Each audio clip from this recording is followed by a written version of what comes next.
श्री गणेशाय नमः. श्री सरस्वते नमः. श्री गुरुदेवाय नमः. ओम नमोजी सद्गुरुनाथा तव चरणी मम विनम्र माथा. कृपा होऊनी आता करी कृपा दिनावरी. माते सरस्वती शारदे आशीर्वाद तो तुझा असू दे. ही लेखन सेवा घडू दे माझ्या हातून वत्सले. सूत म्हणती ऋषीवरांसी नारायण सांगती जे लक्ष्मीसी. काय करावे ह्या मासी श्रवण आता ते कीजे.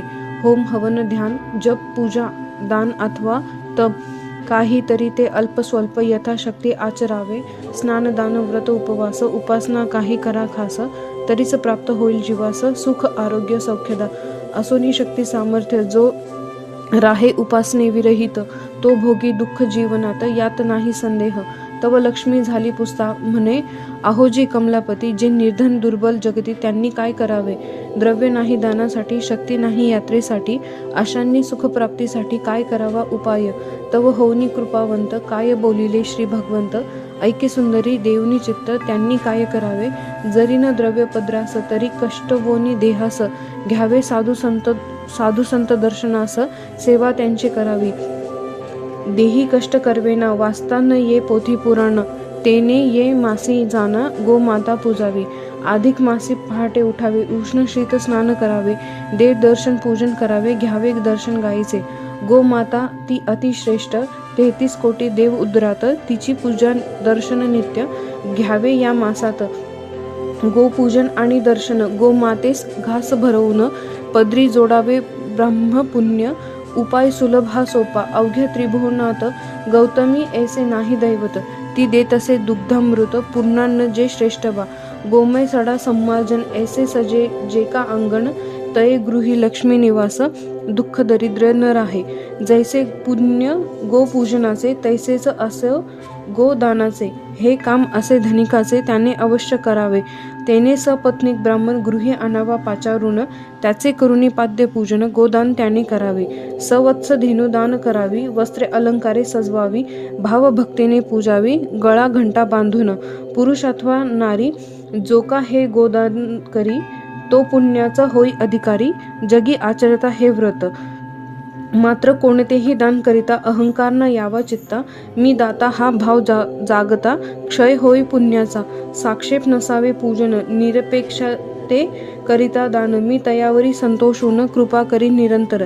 निरपेक्ष केलेले जे दान ते सहज होय मदर्पण. मी प्रेमे ते स्वीकारून देतो सुख दात्यास. लक्ष्मी हे गो महिमान मी तुझसी केले निवेदन. तयाचे जे आचरण करिता मजसी प्रियते.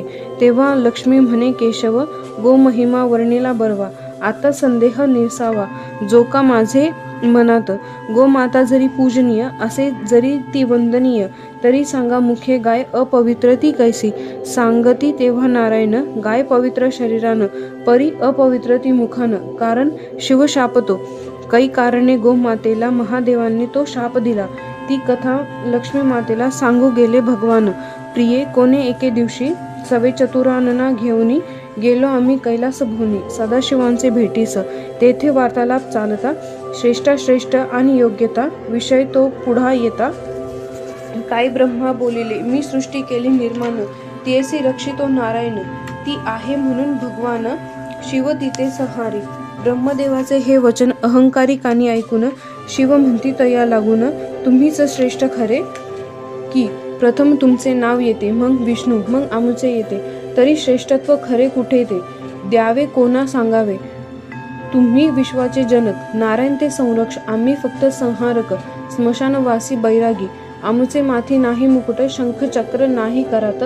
सर्पमाळा त्या गळ्यात आम्ही कैसे श्रेष्ठ हो. चंद्रमुकुट होता माथी तो काढला गंगेसाठी. कुठे ठेवला ते न कळे आम्हा प्रती. शोधून या पहावे अभये करावे गमन. स्वर्ग पाताळे यावे शोधून. आमुचा मुकुट घेऊनी सत्वर यावे माघारा. शिव आज्ञा शिरोधार्य मानून वंदिले शिवपाय. उद्भव शोधार्थ ब्रह्मा जाय. आम्ही गेलो पाताळी. आस अंतरी शिवचरण एकदा तरी यावे वंदून.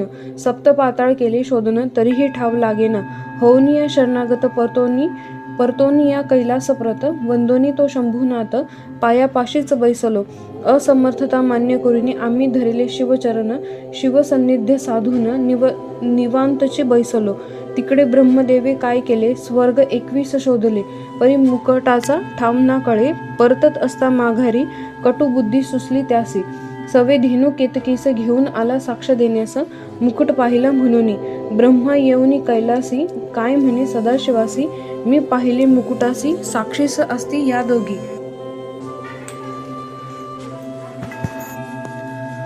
साक्ष पुस्त ब्रह्मा येऊनी कैलासी. काय म्हणे सदाशिवासी, मी पाहिले मुकुटासी. साक्षीस असती ह्या दोघी. साक्ष पुसता चंद्रमौळी. हो म्हणती त्या वेळी. असत्यवाणी कळो आली. शिवे शापिले देवीस. ज्या मुखे वदले असत्य, ते मुख होय अपवित्र. शाप पवित्र त्या धेनुव्रत, तैपासूनी लागलं. अपूज्य झाली केतकी, साक्ष ठरली घातकी. शंका तुझी झाली की नाही, सांग दूर ती आता. लक्ष्मी म्हणे तेव्हा देवा, संशय आणिक एक फेडावा. सरस्वती का वसते जिव्हा, अशा अपवित्र स्थानात. कोणे एके दिवशी एकदा, ब्रह्मदेव चेवला बुद्धिवादा. कामबुद्धी पेटला मधा सरस्वतीस. हे अंतरी कळले शिवास, तेने शापले सरस्वतीस. अपवित्र स्थानी तुझा वास, होईल ऐसे बोलिले. शाप देता कैलासपती, निवास करी ती सरस्वती. अपवित्र जिव्हेवरती, तैपासून जानपा. पुढे कलियुगा माझारी, कुपात्री ती निवास करी. आणि कुळवंताचे घरी नुपजली मूर्खते. जरी का विद्या असेल किंचित, तरी ती करे गर्वे घात. गर्वाने लागे वाताहात, जगी विद्वान लोकांचे. दृष्टबुद्धीच्या मनुष्यास, विद्या प्राप्त झाली त्यास. तो बोले ना देई कोणास, आपुल्या बुद्धी गर्वाने. हे असे कलियुगी होणार, पुण्यकर्मना होणार. हित ना ते साधणार. गर्व मदांध लोकांचा, जो दक्ष असेल स्वहितास. तेने ह्या पुरुषोत्तम मासास, करुणे जप तप दान विशेष. साधावा तो परमार्थ, स्वहितार्थ मलमासी. आदरे पूजावे देवासी, सत्कारावे गो ब्राह्मणासी. पुण्य संचय साधावा, ऐसी मनोभावे पूजा. जो करील तो होईल माझा, पापमुक्त होईल सहजा. मोक्षपदास पावेल, इतुके बोधिता ऋषिकेशी. सुखावली लक्ष्मी मानसी, धरिती झाली चरणांसी. अति आदरे करोनी, ऐसे हे अधिक मास महात्म्य. पद्मपुराणीचे संमत, गोविंद तनय विरचित. द्वितीयोध्याय संपूर्ण. इति अधिक मास महात्म्य द्वितीयोध्यायः समाप्तम्.